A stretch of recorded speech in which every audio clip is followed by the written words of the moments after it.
Hello guys, how's it going? My name is Dalaran, and we can finally test out some of the leveling adjustments added into the new patch 8.1.5, the patch that will release with cool Tyrants and Zandalari. Since all of us will be very eager to level those characters, Blizzard is throwing the players kind of a bone by adding heirloom upgrades for Battle for Azeroth, leveling from 110 to 120. So right now you can go to the vendor and for a premium price, upgrade your heirloom pieces, and I really do mean the price is pretty high, what a lot of people are saying, and you can level in BFA 110 to 120. Today I want to test how fast it is and how easy it is. And this video was very frustrating to me because the prep work took over an hour.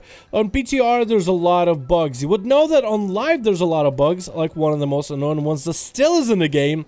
When you land on flat surfaces at a weird angle, it has a chance to simply DC your character. That was happening a lot trying to get this video going. Trying to log into certain zones, like inside of Orgrimmar for example, with those heirlooms, or just log into Orgrimmar on a character in already established Orgrimmar, causes you to DC. So you have to log out in specific areas with your heirlooms, and you have to go to Orgrimmar and just safely, very carefully do everything just to get this going. So hopefully you guys appreciate my frustrations.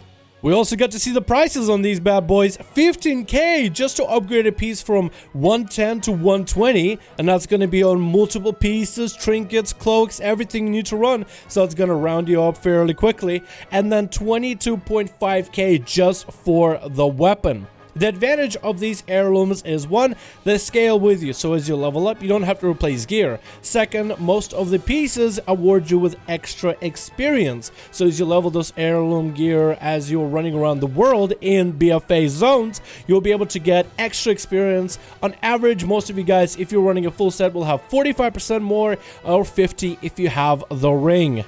Then what I did is got on a brand new character that hasn't got to do any leveling in BFA and give myself a average number of, let's say, 30 minutes in order to quest as fast as possible. What I'm trying to do is do as much content as I can on live NPTR, doing exactly the same quests, exactly the same quest lines, exactly the same objectives, just to see how much more experience do I gain and if the gameplay feels any different. I recorded my live reaction, so I'll play those in a condensed format for you guys right now.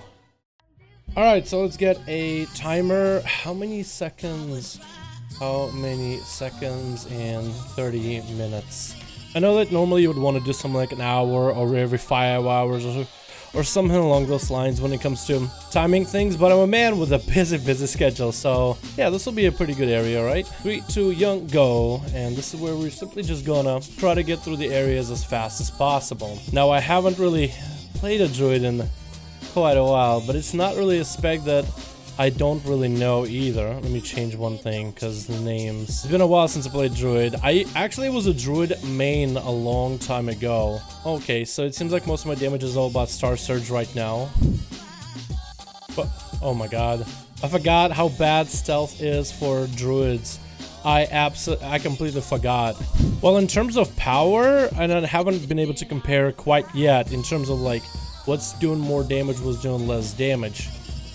We do know from actual leveling with heirlooms, Blizzard nerfed the value of them in terms of how hard it is to level. So apparently it's supposed to be a bit easier with normal gear, but heirlooms give you that extra XP bonus, so they don't want to make them by default best choice.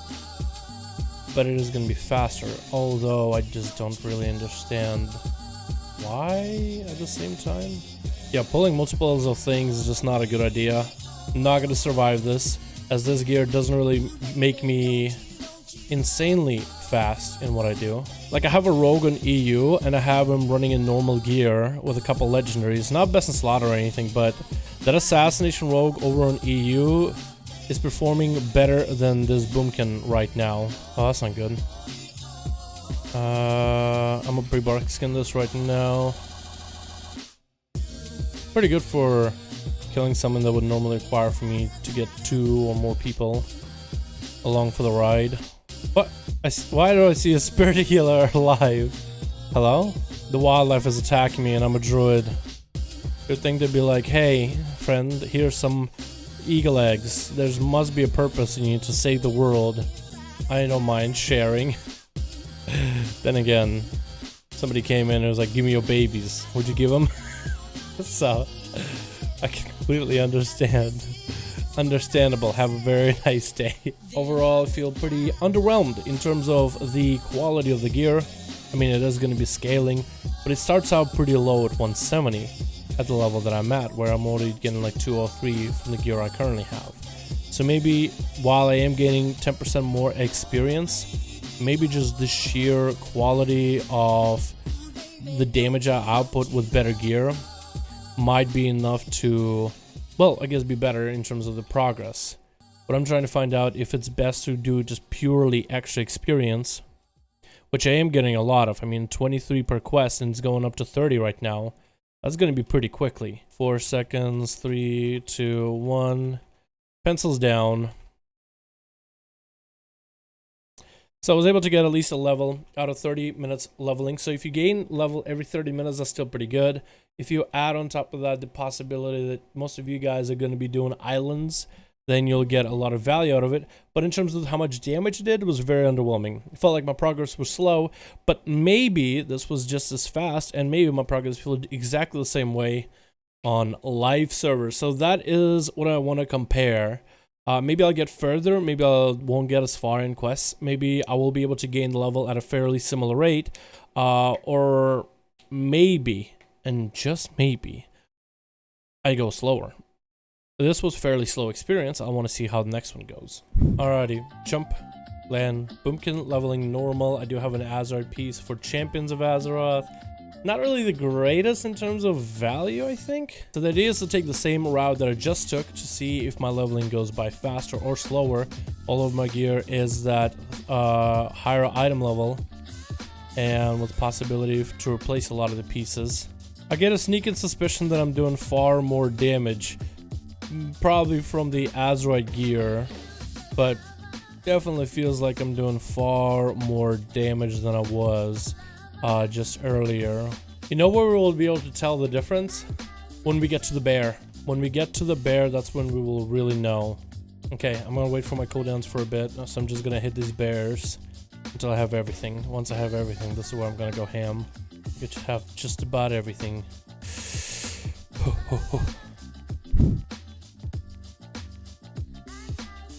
Can't tell if I killed him because I knew exactly what he was gonna do, or I actually did more damage. But that definitely felt a little bit better. Oh dear, please don't. Oh, come on. Oh dear, this deer just walked into my starfall. He just wanted to die. That's not my fault at that point. Yeah, this quest is giving like 16 experience just for that. Normally this on PTR gave me like 23k. So imagine if every one of them, Jesus, yeah, this also be 23k. So basically each quest gives you like 3k more, at least about 3k more.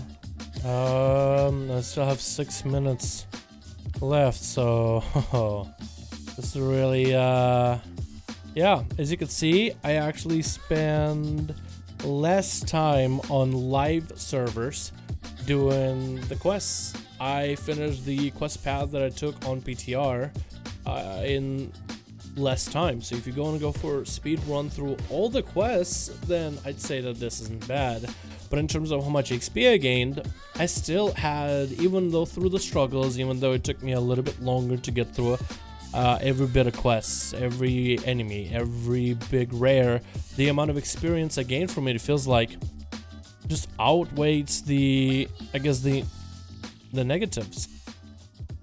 So how good were those heirlooms? I would have to say they were pretty decent. In terms of how your character feels, it doesn't feel all that amazing. I definitely feel like my characters are more powerful coming off of Legion and game gear, which I guess is what maybe Blizzard wanted to go for. Or maybe those heirlooms start to feel a lot more impactful after level 110, because those heirlooms are still thinking you're still in Legion zones, you're still in Legion areas, and as the item level wants you to end up with, scaling to that zone. But as soon as you hit 111, 112, 113, you won't really have such a crazy gear drop off as the gear keeps scaling with you. The amount of XP that it gives you is, I think, worth for the slower leveling time, because in 30 minutes on live servers without heirlooms, I was able to get through the content so much quicker. On PTR, I'm taking the same time, going slower with the content, but squeezing more out of that content. So if you take a player with heirloom gear on PTR, and I just add a few consumables, I add a few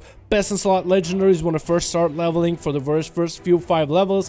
Maybe I swap out a headpiece and a shoulder piece for Azeroth gear. Yes, I will be dropping 10% of XP gain out of those. But maybe you can do some cheeky strat of maybe applying Azeroth gear when you're running around collecting things and killing mobs, but you have a separate set where you put on full heirlooms just to turn in the quests. So then this way you might be able to get a lot of value between the damage output and getting through the mobs and the bosses and whatnot quickly, but also getting the most value and squeezing as much as you can out of every single quest with the XP. And this is just talking about heirloom with questing. Imagine heirlooms with islands and the island grind. Imagine heirlooms with all the other buffs like the Warfront vendor buff for 10% extra XP, and then doing the faction invasions for another 10% extra XP.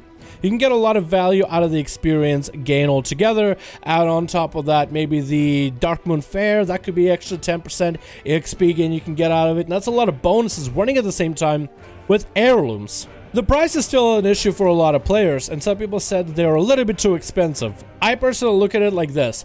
What else are you really going to spend WoW gold on? I'm somebody who does raiding and Mythic Plus, so I'm always trying to resupply myself with flasks and potions, so I'm always in the negative on the gold every single month, every single week, but outside of that, I don't really spend my gold on anything else. And when you're leveling a brand new character, I think it might be worth, especially if you got a bunch of them that you want to level through as quickly as possible. I'm personally going to be investing my gold into heirlooms, but you guys let me know about the price. Let me know what you think about them in the efficiency. Let me know if you think they're worth, and I'll see all of you guys in another video.